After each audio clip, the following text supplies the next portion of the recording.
Eu cumprimento a igreja com a graça e a paz do Senhor Jesus. Graças a Deus, a misericórdia do Senhor, como o pastor falou, se renovou em nossa vida nesta manhã. A palavra diz que Deus é rico em misericórdias, Graças a Deus, nós estamos aqui hoje, com a permissão dele. Hoje nós vamos estudar a lição 10, que o tema ele é muito sério, que diz: com Deus não se brinca. E hoje nós vamos tratar desse assunto: com Deus não se brinca. E nós vamos ver isso sobre os 4 primeiros mandamentos que Deus deu ao povo ali no Monte Sinai, quando Deus então falou com Moisés. Então nós vamos aprofundar um pouco nessa questão do relacionamento então que Deus chama o homem para ter com Ele. Esse relacionamento entre o homem e Deus, o relacionamento vertical. Se trata desses 4 primeiros mandamentos. Então nós vamos estudar um pouco, aprofundar sobre essa questão. E então nós vamos agora, a partir de agora, então, entrar em espírito de oração. Vamos orar a Deus, vamos clamar ao Senhor para que Ele nos ilumine, nos dê um entendimento sobre aquilo que Deus requer de nós para ter um relacionamento pessoal com Ele, Deus Ele nos chama para um relacionamento, e é preciso que nós vamos entender hoje que esse relacionamento tem princípios colocados por Deus e que a gente deve observar em cima mesmo aqui do texto, que o tema desse estudo é que com Deus não se brinca. Nós temos que ter reverência com o nosso Deus, e vamos aprender um pouco mais sobre isso hoje.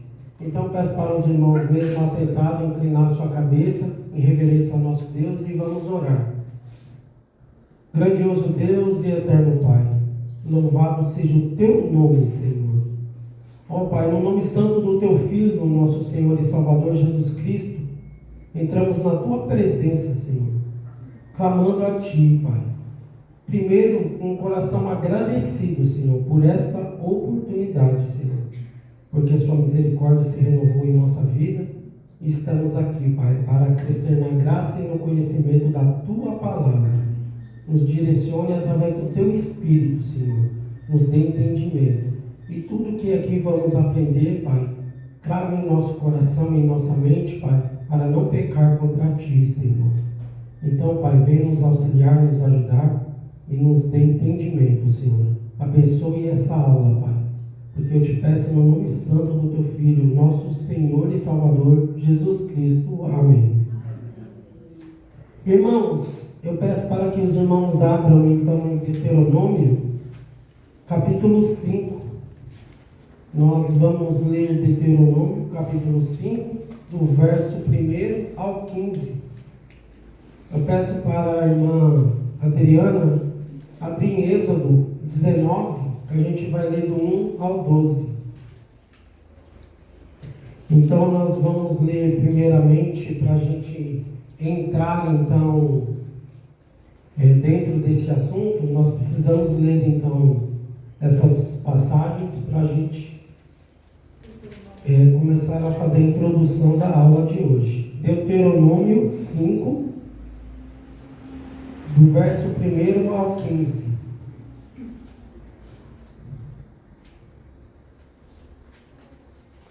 Amém? A palavra de Deus diz assim: Moisés mandou que o povo se reunisse e falou assim: Povo de Israel, preste atenção nas leis e nos mandamentos que estou dando a vocês hoje. Aprendam essas leis e façam tudo para cumpri-las. O Senhor, nosso Deus, fez uma aliança conosco nesse monte Sinai. E não foi com os nossos pais que Deus fez essa aliança, mas foi conosco. Foi com todos que estão aqui hoje. Estamos aqui vivos. No meio do fogo, ali no monte, o Senhor Deus falou com vocês face a face. Vocês ficaram com medo do fogo e não subiram o monte. Por isso eu me coloquei entre o Senhor Deus e vocês. E ele disse: Meu povo, eu, o Senhor, sou o seu Deus. Eu o tirei do Egito, da terra onde vocês eram escravos. Não adore outros deuses, adore somente a mim.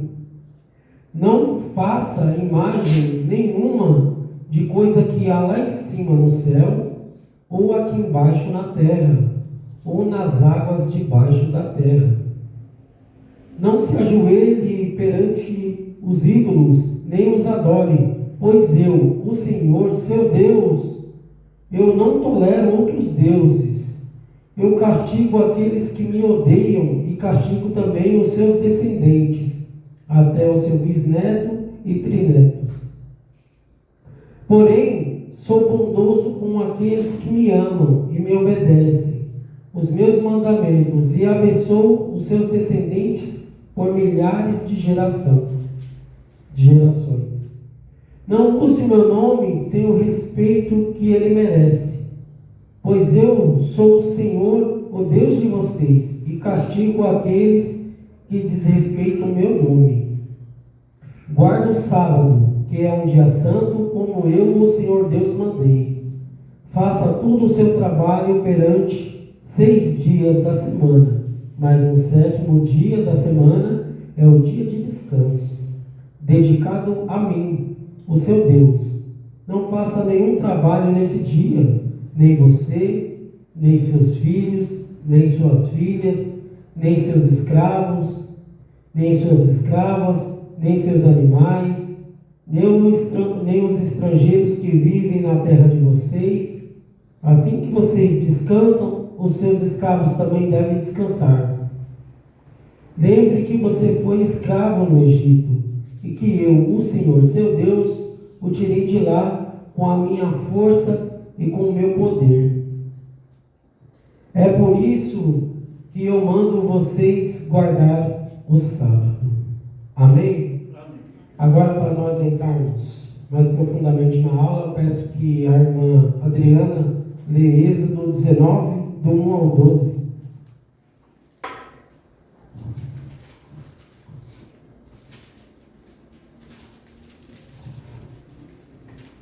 Êxodo 19, do 1 ao 12.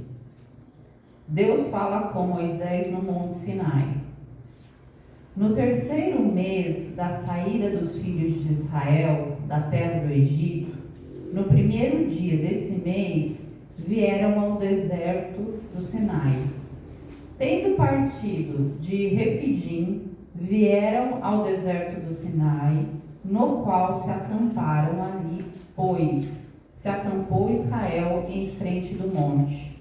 Subiu Moisés a Deus, e do monte o Senhor o chamou e lhe disse: Assim falarás à casa de Jacó, e anunciarás aos filhos de Israel: Tendo visto o que fiz aos egípcios, como vos levei sobre asas de águia, e vos cheguei a mim. Agora, pois, se diligentemente ouvirdes a minha voz e guardardes a minha aliança, então sereis a minha propriedade peculiar dentre todos os povos, porque toda a terra é minha. Vós me sereis reino de sacerdotes e nação santa. São estas as palavras que falarás aos filhos de Israel. Veio Moisés, chamou os anciãos do povo e expôs diante deles todas essas palavras que o Senhor lhe havia ordenado. Então o povo respondeu a uma: Tudo o que o Senhor falou faremos. E Moisés relatou ao Senhor as palavras do povo. Disse o Senhor a Moisés: Eis que virei a ti numa nuvem escura, para que o povo ouça quando eu falar contigo, e para que também creiam sempre em ti. porque Moisés tinha anunciado as palavras do seu povo ao Senhor. Disse também o Senhor a Moisés: vai ao povo e purifica-o hoje e amanhã. Aí vêm eles e suas vestes, lavem eles e suas vestes, e estejam prontos para o terceiro dia, porque ao terceiro dia o Senhor, à vista de todo o povo, descerá sobre o monte Sinai. Marcarás em redor limites ao povo, dizendo: guardai-vos de subir ao monte, nem toqueis o seu limite. Todo aquele que tocar o monte será morto. Até o 12, né? Obrigado. Então, irmãos, como lemos então essas duas passagens, entendemos bem aqui como Deus então chama esse relacionamento para ter com o povo de Israel um relacionamento exclusivo com aquela nação, onde eles seriam um povo sacerdote ali de Deus. E é interessante, irmãos, falarmos disso, porque através desse ensinamento, esses mandamentos que Deus nos dá aqui, Ele ensina a forma correta de como adorá-lo. Porque as pessoas têm esse costume de querer servir a Deus do seu jeito, mas Deus ele vem demonstrar qual o jeito correto que Ele quer ser adorado, e não é do nosso jeito, é do jeito dele. Por isso Deus então ele começa a explicar que para nós termos essa relação com Ele, essa relação pessoal, é preciso observar princípios estabelecidos por Deus, porque Deus ele é santo, e como o tema da aula diz, com Deus não se brinca. Então é muito importante nós estarmos então prestando atenção nessa aula de hoje. Ela é muito importante para esse relacionamento que nós temos com Deus. Então o alvo da nossa lição é reconhecer a autoridade santa de Deus e que devemos adorá-lo exclusivamente. Também considerar a perfeição de Deus no relacionamento com Ele e com o próximo, e também tomar atitudes que deem bom testemunho da nossa vida cristã. Nós temos que observar tudo isso. Deus, irmãos, antes de então chamar aquele povo para um relacionamento, Deus primeiro ele se mostra, ele se faz conhecer. Como que Deus fez isso? Deus foi se apresentar àquele povo que estava na escravidão do Egito. Deus então vai até aquele povo, se apresenta que Ele é o Deus Todo-Poderoso, o Criador do céu e da terra, e que Ele tem poder sobre todas as coisas criadas. Deus então manda uma praga naquele povo do Egito, mostrando então para o povo de Israel quem Ele é o Deus, quem é o Deus deles, o Deus Todo-Poderoso. E Deus faz grandes sinais e prodígios naquele momento. Então vem ali sobre aquele povo do Egito, aquele povo incrédulo, todo o castigo de Deus com as 10 pragas, e ali então Deus começa a se mostrar ao povo de Israel que Ele é o Deus Todo-Poderoso. E aquela nação ímpia então é castigada por Deus, como eles tinham muitos deuses, Deus quis mostrar ali para aquele povo quem era Deus e quem era o Deus dos egípcios, que é um Deus que não é nada, é mais baixo do que nada, não é verdade? Então Deus mostra que Ele é o Deus Todo-Poderoso, tira aquele povo daquela terra da escravidão, da servidão. Deus traz aquele povo, faz grandes feitos e milagres, abre o mar para aquele povo passar, destrói então o exército de Faraó, vem sobre o filho de Faraó então a morte, porque eles também tinham o Faraó como um Deus, o seu filho também como um Deus. Então Deus mostra que eles não são nada, traz aquele povo ao deserto, se faz conhecer também o Deus Todo-Poderoso ali no deserto sobre o povo, faz ali então que aquele povo andasse sobre uma coluna de nuvem durante o dia, para se proteger do sol. À noite, Deus então faz aquela coluna de fogo para clarear a noite e para aquecer aquele povo. Deus então provê o alimento, o maná para aquele povo. Deus provê a água para aquele povo. As vestes daquele povo não se estragavam, não se deterioravam. Eles manteve, Deus cuidou deles de uma forma ali maravilhosa. Então Deus se fez conhecer. Quem é Ele? O Deus Todo-Poderoso. Então Deus, depois de se mostrar quem Ele é, Deus então começa a chamar aquele povo para um relacionamento. Ó, sou eu que tirei vocês da terra da servidão. Eu quero ter um relacionamento com vocês, eu quero que vocês sejam o meu povo. Só que agora vocês vão ter que observar alguns princípios, porque eu sou um Deus santo. O irmão Juscelino? Para não interromper, talvez o irmão queira falar, o irmão vai falar sobre depois da rebeldia desse povo, diante dessa lista toda que você fez?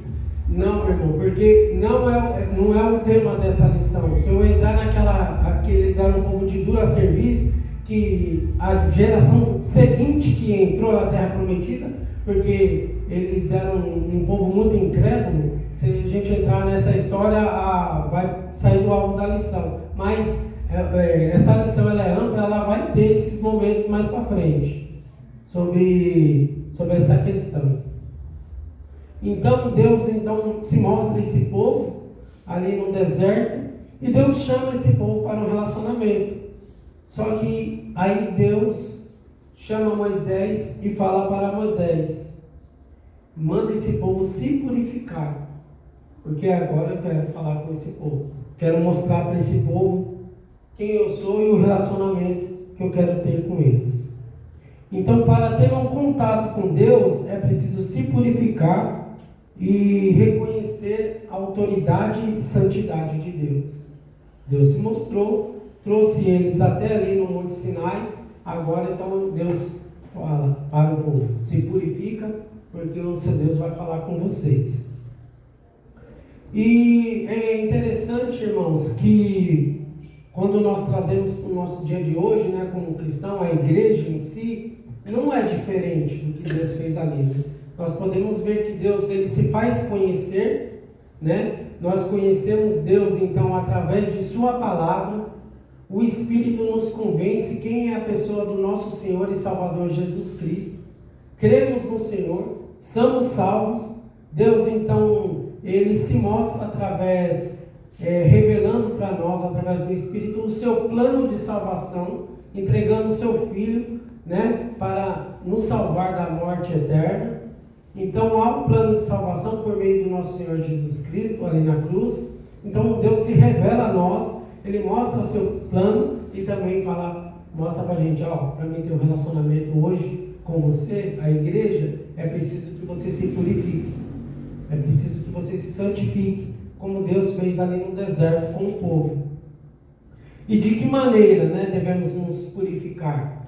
Primeiro, aqui eu já falei, né, entregar a nossa vida ao nosso Senhor e Salvador Jesus Cristo, né? Porque em 1 João 1,7 diz assim: se porém andamos na luz, como Ele está na luz, temos comunhão um com os outros, e o sangue de Jesus, seu Filho, nos purifica de todo o pecado. Então, é tendo Jesus como Senhor e Salvador de nossa vida que então somos purificados pelo sangue do nosso Salvador. E também, irmãos, através da oração nós nos purificamos. Porque a palavra de Deus diz assim em João 1,9: se confessarmos os nossos pecados, Ele é fiel e justo para perdoar os nossos pecados e nos purificar de toda injustiça.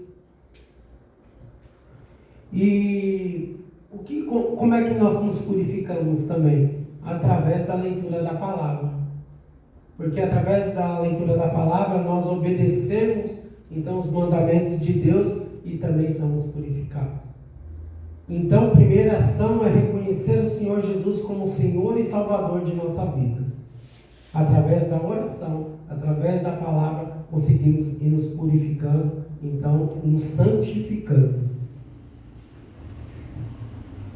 nós vamos ler Êxodo 19:5. Eu peço para que o irmão leia, por favor, Êxodo 19:5.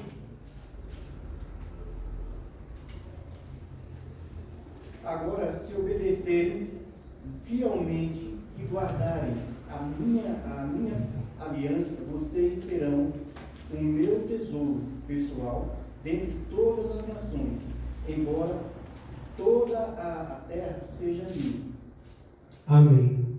Então Deus chama aquele povo para um relacionamento, mas através da obediência, através da purificação, através da santidade. É interessante até o ponto que o irmão Juscelino colocou, que quando a gente vai ver o decorrer ali daqueles anos que eles passaram no deserto, como era um povo de dura serviço, na verdade, Deus fez grandes milagres, mas aquele povo, eles eram incrédulos. Nem no decorrer, no versículo 20 já, no capítulo 20, você já vê que eles já desobedecem, né? Já fazem o ídolo, né? O ídolo. Que coisa, né? Mesmo Deus mostrando aquele grande feito, a geração futura que foi entrar na terra prometida, porque o povo era muito incrédulo. Então, Deus ele propõe tomar Israel como sua propriedade peculiar diante de todos os povos.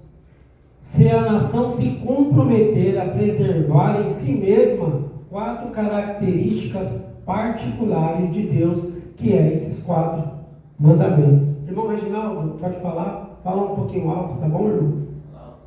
É que tá falando de ídolos, né? Antes dos ídolos, eles queriam ter um físico para estar adorando, né?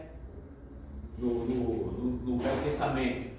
E já agora nós os nossos ídolos, nossas coisas são os nossos cotidianos do dia a dia, que é televisão. Vamos falar disso, sobre os ídolos que são sutis do nosso dia a dia, os ídolos dos evangélicos, vamos assim dizer, né? Que tem muito isso hoje, nós vamos falar sobre isso. Cita também, irmão, falando também do guardar o sábado, né? Nós vamos falar disso também lá no final do estudo. Tá dando spoiler aí. O irmão já está dando o spoiler. Nós primeiro vamos falar, então, do primeiro mandamento de Deus, né? Eu peço para que o irmão leia em voz alta, Êxodo 20, versículo 3, por favor. A exclusividade de Deus. Posso ler? Sim, irmão, fica à vontade. Não terás outros deuses diante de mim. Só 3? Só 3. Não terás outros deuses diante de mim, né? Esse é o primeiro versículo. Então Deus, ele exige para ter um relacionamento com ele a exclusividade. Nós devemos tomar muito cuidado, irmãos, para não adorarmos outros deuses. A idolatria, ela acontece muitas vezes de uma forma sutil, sem nós percebermos, a gente pode estar idolatrando, entrando em idolatria. Por exemplo, quando eu confio na minha habilidade e na minha inteligência mais do que Deus, isso é uma idolatria. Você se acha autossuficiente, você não precisa de Deus porque você é uma pessoa muito inteligente, você é uma pessoa que tem muita habilidade, você acaba confiando muito em si mesmo. Isso é uma idolatria. Está vendo como a idolatria é sutil? Ela é muito mais ampla do que a gente pensa, que só adorar uma imagem. É uma idolatria, né? Isso, nós temos que nos colocar em total obediência a Deus. Quando nós confiamos em, por exemplo, uma outra idolatria, no dinheiro que nós temos na nossa conta bancária, isso nós colocamos a nossa segurança no dinheiro. Isso é uma idolatria, porque você confia naquilo que você tem. Não, se eu passar necessidade, eu tenho um dinheiro que vai me suprir. Então você coloca o dinheiro à frente de Deus. Você confia no dinheiro, você confia nas suas posses, nas suas finanças. Então você acha que por você ter dinheiro você é autossuficiente e pode cuidar de todas as suas coisas. Você se garante né, no dinheiro. Irmão Epitácio? Idolatria é tudo aquilo que está no lugar de Deus. Né? Exatamente. Irmã Adriana? E a gente pode fazer um teste simples, porque a Bíblia nos ensina isso, né? Porque a gente tem que olhar para a gente, ver quem somos e o que a gente está fazendo como idolatria. É fácil, Mateus 6:21 diz assim: pois onde estiver o seu tesouro, ali também estará o seu coração. O que o nosso coração está pensando? Você levanta de manhã com que pensamento? Durante o dia, o que te puxa? E aí você mesmo, Deus te dá essa capacidade, porque o crente não é escravo do pecado. Ele consegue sondar o coração dele e apontar o que está levando ele para a idolatria. Se é um filho, uma filha, se é o dinheiro, se é a capacidade que ele se acha muito capaz. Né? A gente consegue, Deus nos dá isso. A palavra de Deus, em Mateus 6:24, diz que ninguém pode servir dois senhores, pois odiará um e amará o outro, e se dedicará a um e desprezará o outro. Você não pode servir a Deus e ao dinheiro. Então, idolatria é também colocar o dinheiro, né, como seu porto seguro, você se garantir no dinheiro e não em Deus. E Deus, como nós vemos aqui no primeiro tópico, Deus requer de nós exclusividade. E nós poderíamos falar aqui de muitas coisas, irmãos, de idolatria. A gente pode colocar a família, um ente querido nosso, colocar ele em primeiro lugar na nossa vida, substituir Deus, como o irmão falou, do coração, e colocar o nosso filho, o nosso pai, o nosso irmão, a nossa esposa, os maridos.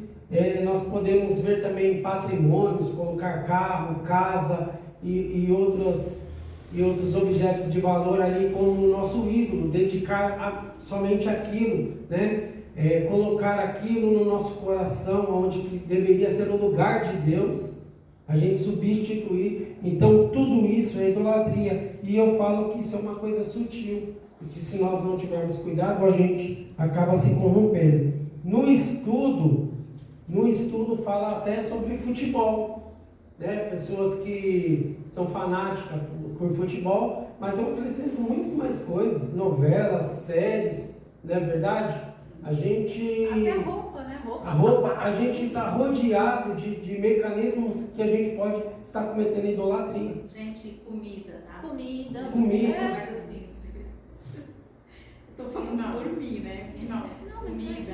E se a gente ficar com essa alta confiança na gente, a gente perde a humildade com Deus. Sim. Né? É dizer, Deus me ajuda, né? Porque eu mesmo costumo, então eu não nasci sabendo. Tem gente assim, eu já nasci com a costura na cabeça. Não, eu aprendi com o tempo. Então eu peço a Deus todo dia, Deus me capacita, Deus me ajuda. Tem dias que tem coisas muito difíceis para mim fazer, e Deus me ajuda de estar pronta ali, que é uma maravilha. Então a gente tem que ter humildade de levantar e pedir a Deus para nos ajudar e encher da graça dele, porque eu não nasci sabendo, não sou melhor do que ninguém. Tem que pedir a Deus humildade, e Deus vai ensinando. Eu aprendi tanta coisa no decorrer da minha vida que, se eu for falar aqui, vocês ficam de boca aberta, porque eu vim da costura de roupa e agora eu entrei em coisa de bolsas, né? Então eu faço bolsas, necessaire, e é tudo Deus que me deu, não foi nada de mim, mérito. A irmã coloca a sua confiança totalmente em Deus. E olha, irmão, é isso, irmãos. Esse é o cuidado que a gente tem que ter a respeito disso. Porque nós falamos de imagens, né? Muitas vezes, mas imagens, a gente sabe que no mundo inteiro isso acontece em grande escala. Adoração em imagens, nós vamos ver aqui mais para frente, mas eu queria focar mais nesse ponto desses ídolos sutis, para a gente tomar cuidado, né? Porque a gente fala, não, mas eu não adoro a imagem. Mas como é que está a sua vida? Onde está a sua confiança? Onde está o seu tesouro? Quem está aí dentro do seu coração? Às vezes até uma amizade, né? Que você considera mais amizade do que o próprio Deus. E como a gente veio da igreja católica, as pessoas colocaram mais na mente da gente que tudo é santo, é ídolo. Mas não é só isso. Não é só a imagem. Nós podemos ver também quando Deus ali pede para Abraão o sacrifício do seu filho, né? Aprendemos muitas coisas referente a essa questão de Abraão. ali também não foi só exclusivamente falar ali daquela promessa que Deus tinha feito a Abraão, que daria descendentes a ele, né? Ali também é uma representação do que viria, o Senhor Jesus Cristo, Deus entregando o seu Filho para nos resgatar.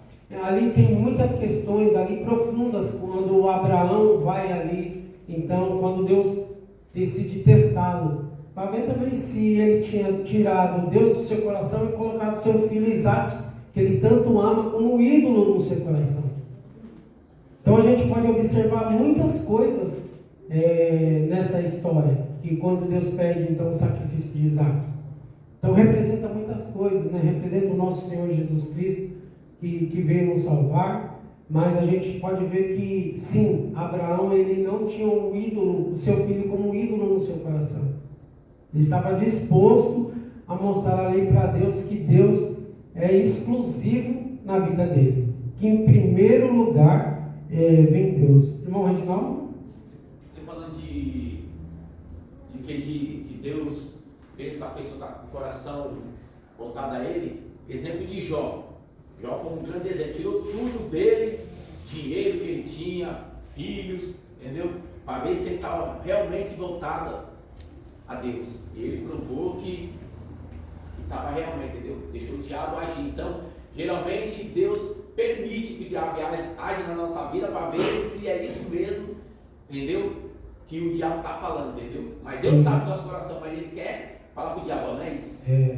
Deus, sem Jó saber, Deus usou o Jó então como seu advogado aqui na terra e mostrou para Satanás que Jó adora mais a Deus do que sua própria família. Deus me deu, Deus tomou, bendito seja o nome do Senhor.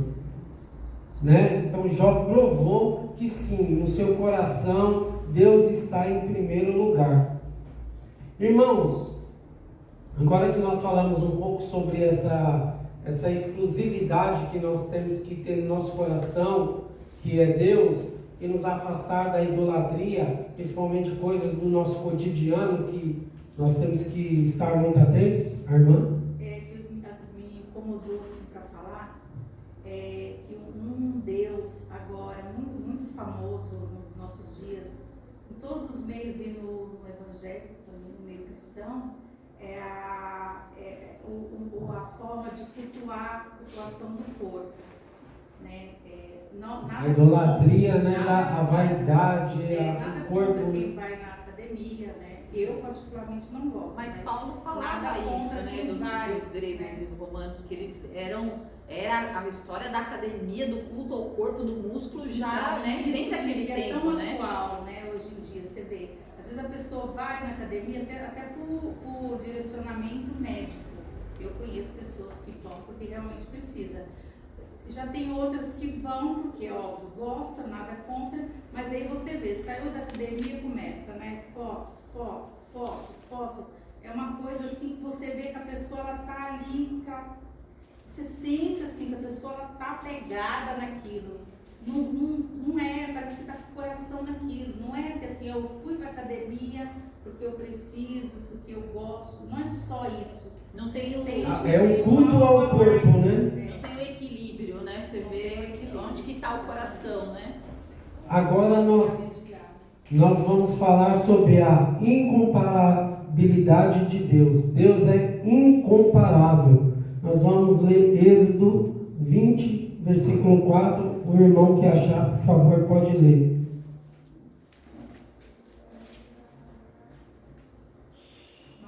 Para ti imagem de escultura, nem semelhança alguma do que há em cima nos céus, nem embaixo na terra, nem nas águas debaixo da terra. Amém.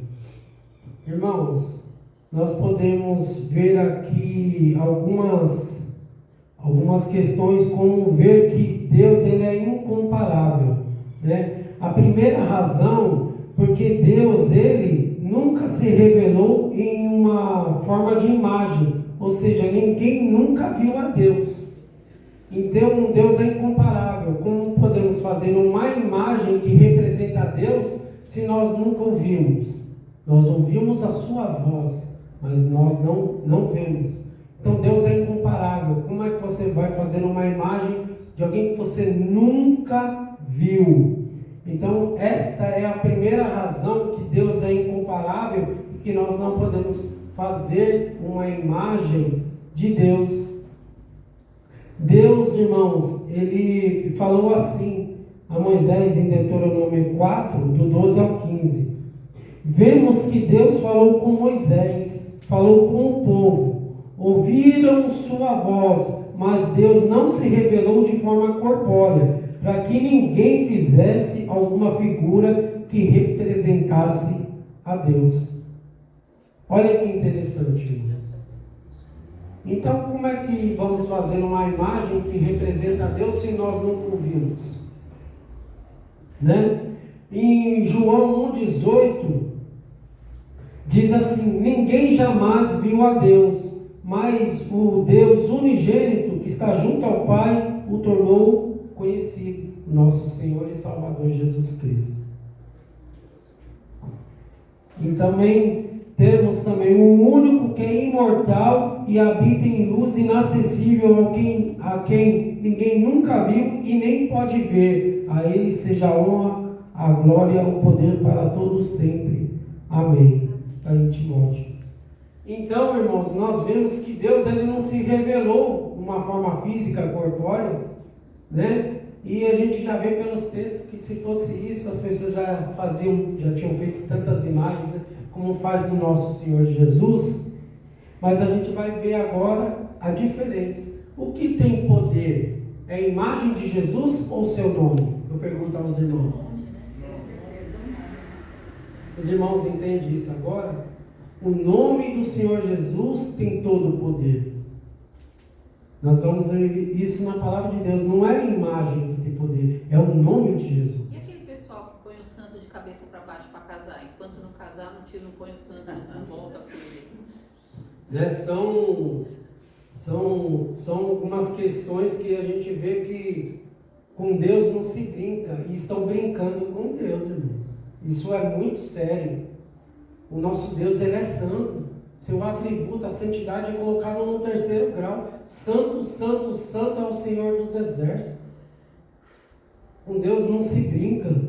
É interessante, irmão, que quando o senhor falou isso aí, me veio na memória aquela parte da palavra, que eu não me lembro do versículo, que quando Jesus estava subindo, né, ressurreto, e os apóstolos todos ali olhando ele subir, né, em uma nuvem, e aí eles ficaram ali olhando, né, dá logo a entender que já queria logo ficar ali adorando, né, se bobeasse já ia fazer logo uma imagem ali, né.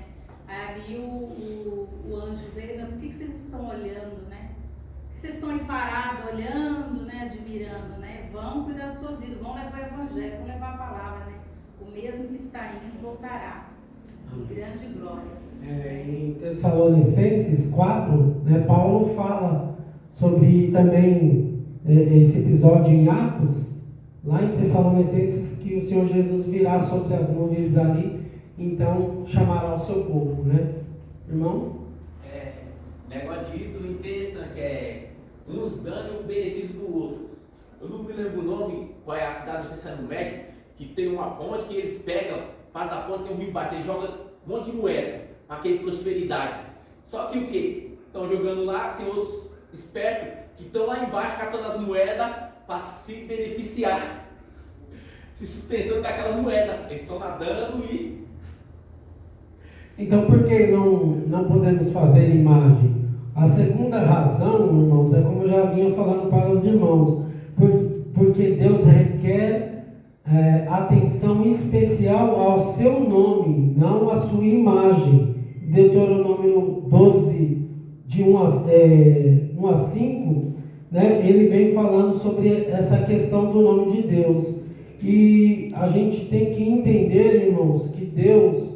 Então, hoje nós como cristãos, nós sabemos que o nome do Senhor Jesus tem todo o poder, e não imagem alguma, né? A gente vê isso na Bíblia. Mas procurarão o lugar que o Senhor, seu Deus, escolhe dentre de todas as tribos, ali, pois o seu nome para a sua habitação, para lá vocês deverão ir. Então Deus, ele sempre está revelando que o nome dele é autoridade, o poder é autoridade.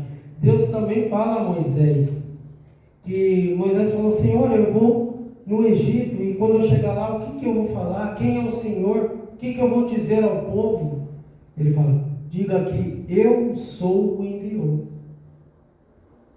Deus não falou: faça uma imagem e leva lá e fala que essa imagem sou eu e se revela ao povo. Ele falou: não, eu sou o envio, seu nome, o nome todo poderoso de Deus, porque eu sou, ele representa, eu sou a cura, eu sou a libertação, eu sou o poder, eu sou a transformação. Isso que representa a Deus, o nome de Deus. Hoje nós vemos também que a igreja sabe que o Senhor Jesus é eu sou o caminho, a verdade e a vida, eu sou a luz do mundo, eu sou o sal da terra. Então, irmãos, é o nome do Senhor Jesus que tem todo o poder. É interessante que o pessoal faz a imagem de Jesus loiro, moreno, tem de todo jeito. E Jesus foi visto aqui na terra, né? Mesmo assim, dessa forma, com uma característica diferente. Sim. Então, hoje, o nome de Jesus tem todo o poder e não a sua imagem, né? Deus se quis revelar desta maneira, porque Deus é um Deus invisível. Quando a gente vê 1 Timóteo 1,17, diz assim: ao Rei eterno, ao Deus único, imortal e invisível, seja a honra e a glória para todos sempre. Amém. Deus invisível. Como é que nós vamos criar uma imagem de Deus se Deus se revela, o Deus invisível, o Deus Todo-Poderoso? E ainda assim, Jesus é Deus, né? E ainda assim não podemos fazer imagem de Jesus, né? Sim. Sabendo que Ele é Deus. Ele é Deus. O nome de Jesus tem todo o poder, né? Um outro Jesus episódio Cristo. de Jesus também que me vem à memória é quando ele foi transfigurado no monte junto com os outros 3 apóstolos, né? E aí Deus, como é que fala? Pedro já queria fazer uma tenda ali fazer para uma eles tenda dormirem, para né? ele, Jesus, Moisés e Elias, né? Ali ele já queria também algum tipo, eu vejo assim, que ele queria já fazer ali algum apego, algum tipo de adoração, alguma coisa ali, né? E Deus falou justamente com Jesus, né? E falou: esse é o meu filho, né? Escutai-o, né? Ou seja, mostrou a diferença entre Jesus e os outros, né? Que somente Jesus foi transfigurado, somente Jesus mostrou a glória ali naquele momento. É interessante, irmãos, porque nós vemos até mesmo, só no episódio do deserto que aconteceu, né? Ali eles fizeram bezerro de ouro para adorar, e a gente vê tudo que aconteceu ali, e a gente vê durante a Bíblia, ali no Antigo Testamento, como o povo era idólatra, eles voltavam à idolatria, e Deus, através dos profetas, ia corrigir eles. Aí o povo que já não era idólatra ali era abençoado, mais para frente eles voltavam à idolatria novamente e ficou nesse ciclo, né, de idolatria. E hoje nós vendo tudo isso que aconteceu, continua da mesma forma. A idolatria, fazendo tudo igual. Não é difícil? Se não é misericórdia, como o pastor colocou aqui, se não é misericórdia de Deus, irmãos. Como o povo ele adora idolatrar. Como o povo adora colocar objetos, colocar poder nos objetos. Qualquer coisinha que você faça ali com um objeto, a pessoa ali já tem um poder. Orar não ora, mas colocar no Salmo 91 coloca, né? Coloca. A Bíblia então é um amuleto, né, de proteção. A Bíblia é um amuleto de proteção. Fica no Salmo 21, no Salmo 23 ou no Salmo 91. Fica ali aquela idolatria. Fica ali a Bíblia ali toda amarelada, capoeira. E está protegendo a casa. Você não ora, não pede a Deus, o Deus invisível, todo poderoso, você prefere se pegar num objeto. né? Por isso que nós temos que ter cuidado. A terceira razão que Deus é incomparável, que nós não devemos adorar ídolos e imagens, porque é um absurdo, irmão, é um desrespeito comparar o Criador com a criação.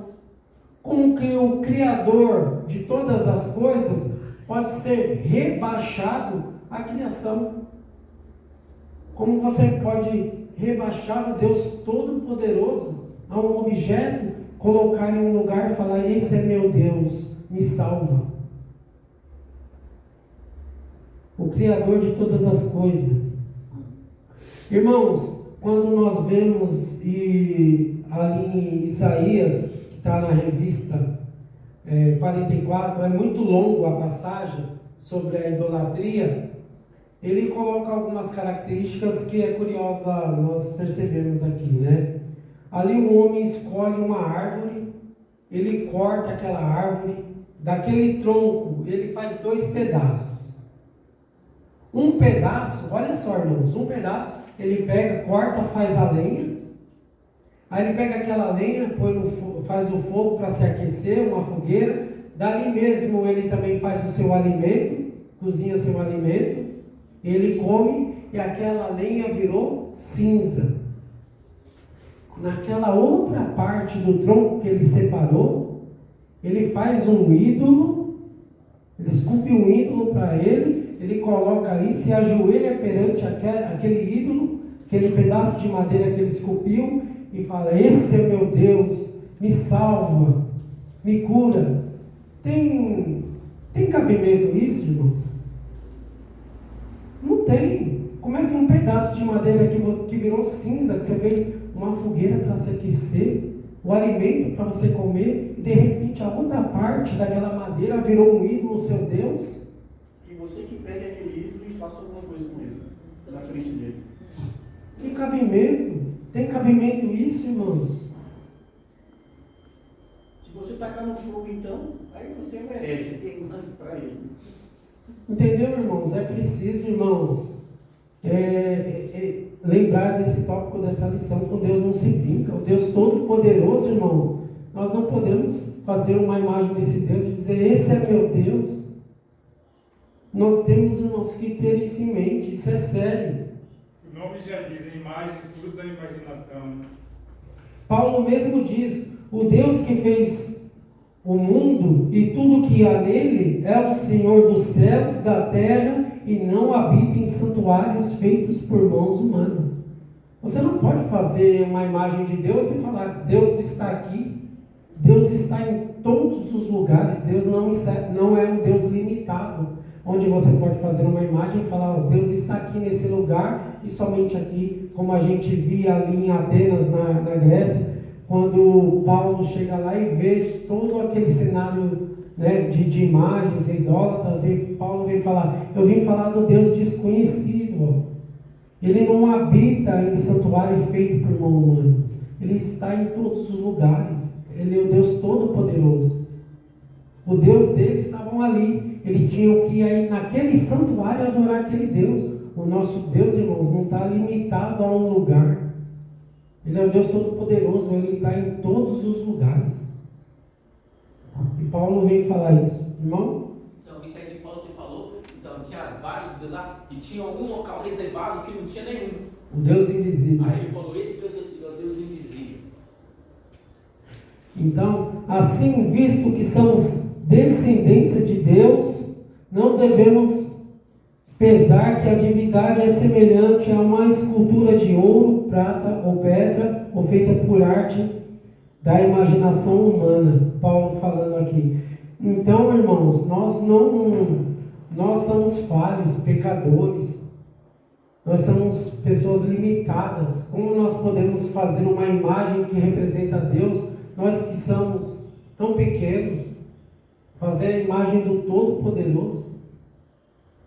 Quem somos nós para fazer isso? Quem somos nós para rebaixar a Deus a criação? Não adorarás, nem lhes dará culto.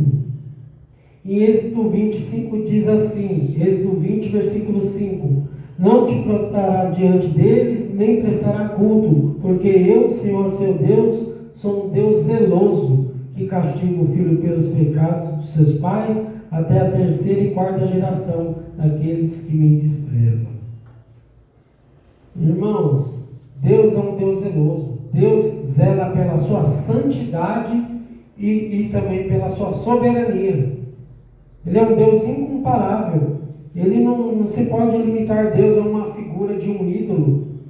Ele não aceita ser dividido com ninguém. Ele é um Deus zeloso. Ele zela, protege, cuida, guarda aqueles que são fiéis a Ele.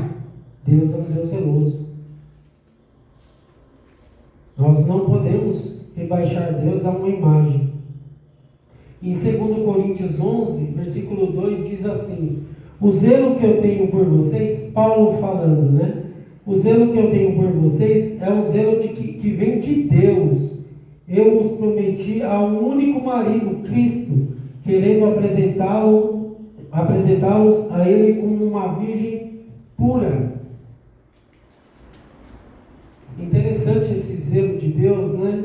Interessante Paulo aqui comparando o zelo que ele tem ao zelo que vem de Deus. Querendo então que aquela igreja ali seja pura, seja santa, seja santificada para estar na presença do Senhor. Como a gente leu, né? É um reino de sacerdotes. Um reino de sacerdotes, um povo separado. Um povo santo, é um povo separado para Deus. Deus não aceita dividir a sua glória com ninguém. Não é verdade? E 1 Coríntios 10, 14 diz assim: portanto, meus amados, fujam da idolatria. Então, irmãos, temos que fugir da idolatria. E como nós estamos aprendendo então sobre esses aspectos, essas características dos 4 primeiros mandamentos que Deus deu, nós vamos falar agora sobre a santidade de Deus, que está em Êxodo 20, versículo 7. O irmão que achou pode ler, por gentileza.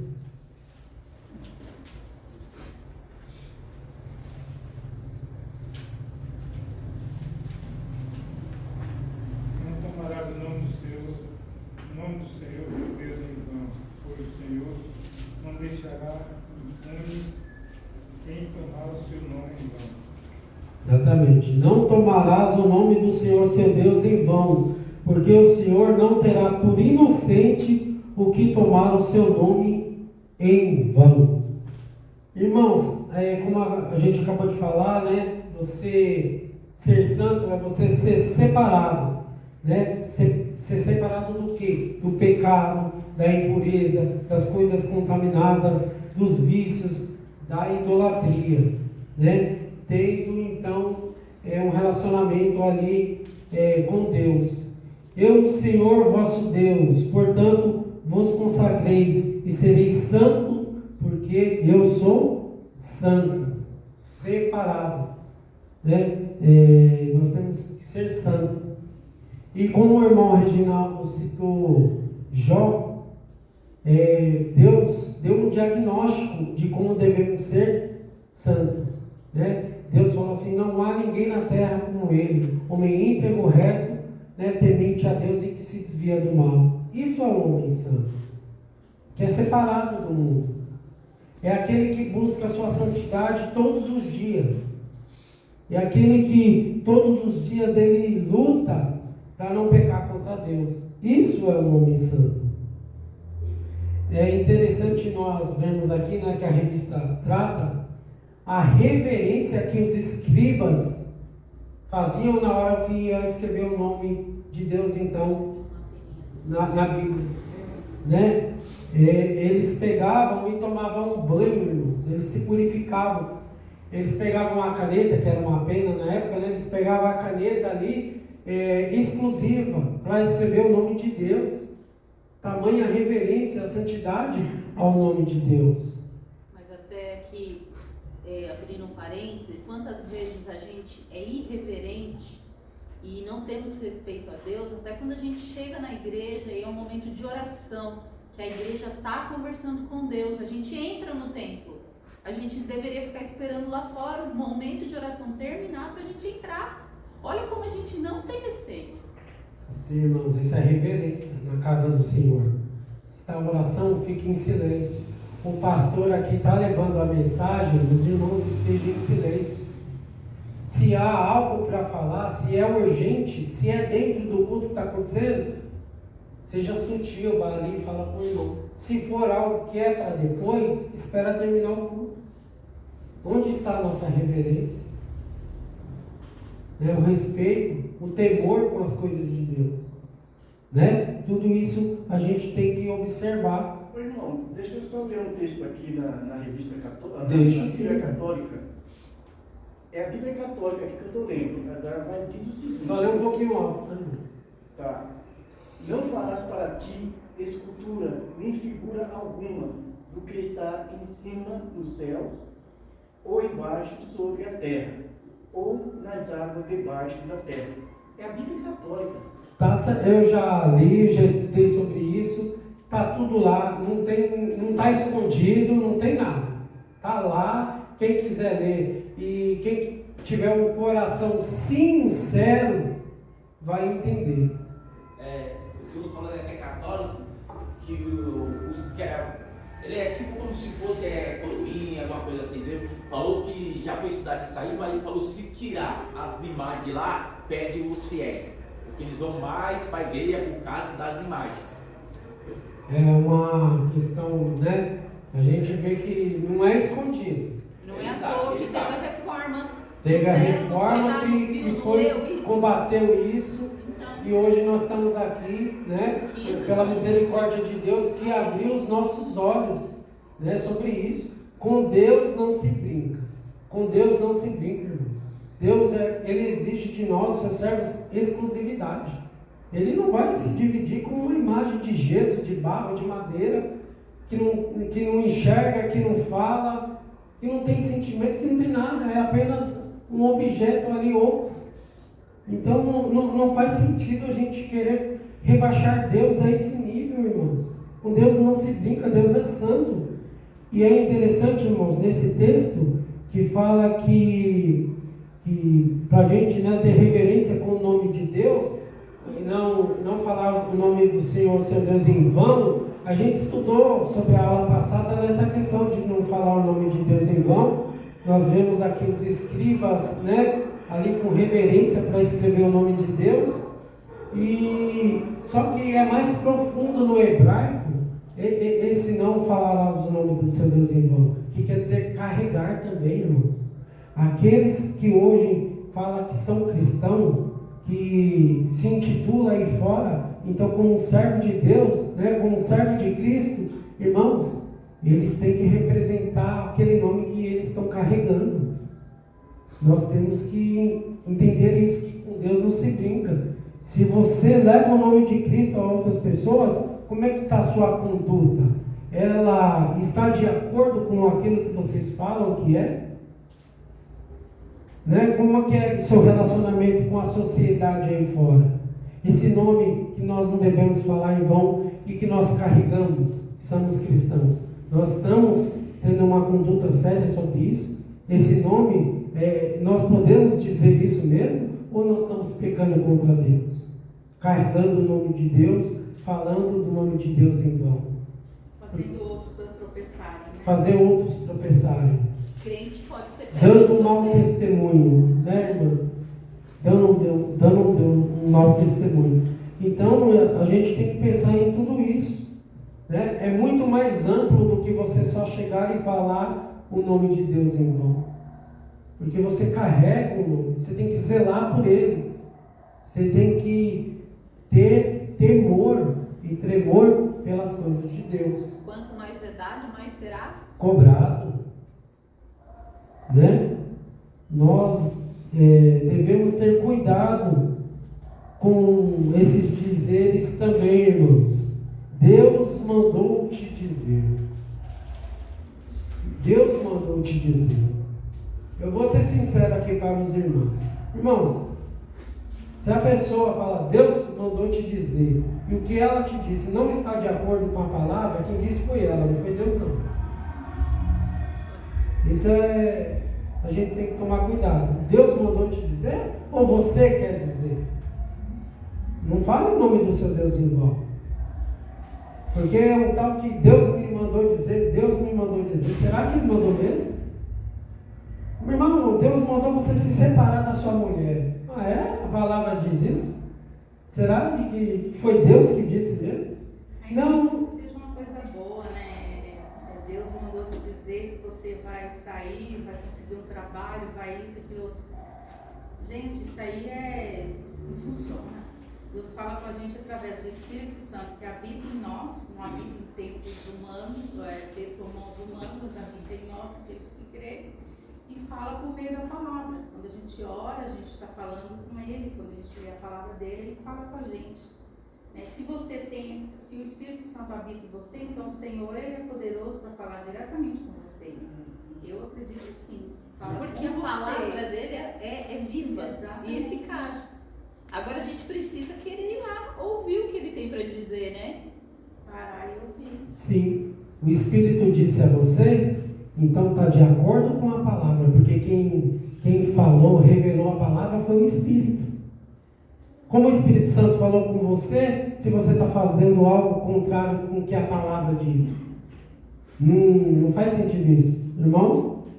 Quando ela vai fazer evangelismo, ela vai entregar um folheto, que é a palavra de Deus, vai falar assim, você aceita a palavra da parte de Deus? Ela não fala que é da nossa parte, fala da parte de Deus, entendeu? Porque se fala se é da nossa parte, a pessoa já, se aceita a palavra da parte de Deus, a pessoa aceita. E é importante, irmãos, eu vou só dar uma pitada aqui nessa questão, talvez o irmão Juscelino não concorde comigo, mas a questão da ceia, irmãos, diz assim, ó, examine-se o homem a si mesmo, e então coma o pão e beba o cálice. Pois quem comer e beber sem discernir o corpo, come e bebe para a sua própria condenação. Deus é santo, irmãos. Nós não podemos participar das coisas da igreja de qualquer jeito. Olha só o que o texto diz, né? Aquele que comer e beber, vai comer e beber para a sua própria condenação. É a palavra. Por isso há entre vocês muitos fracos, doentes e vários morreram.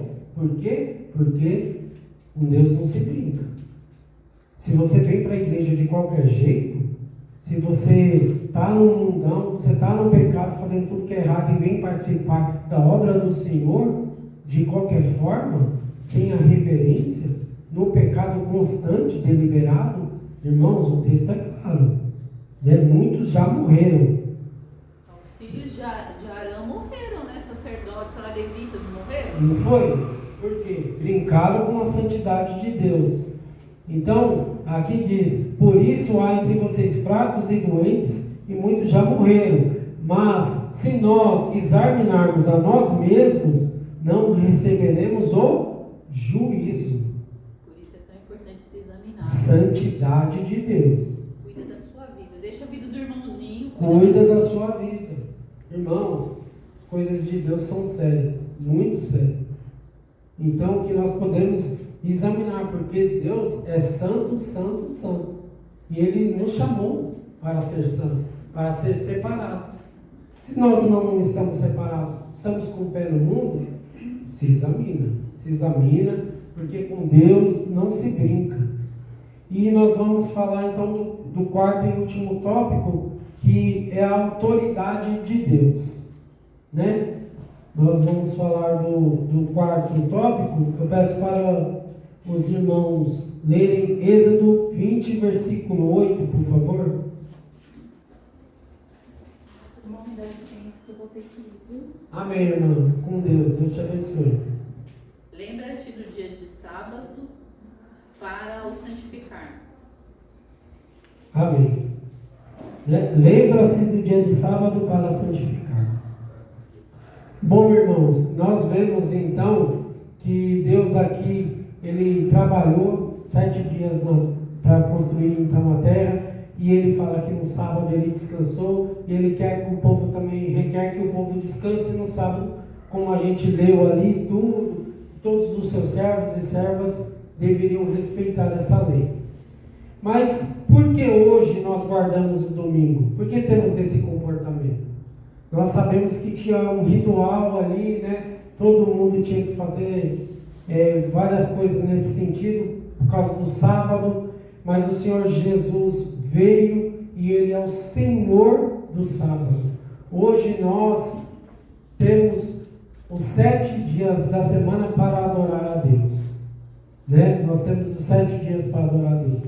Nós vamos ver algumas questões aqui, porque nós separamos o domingo como família para estar na igreja.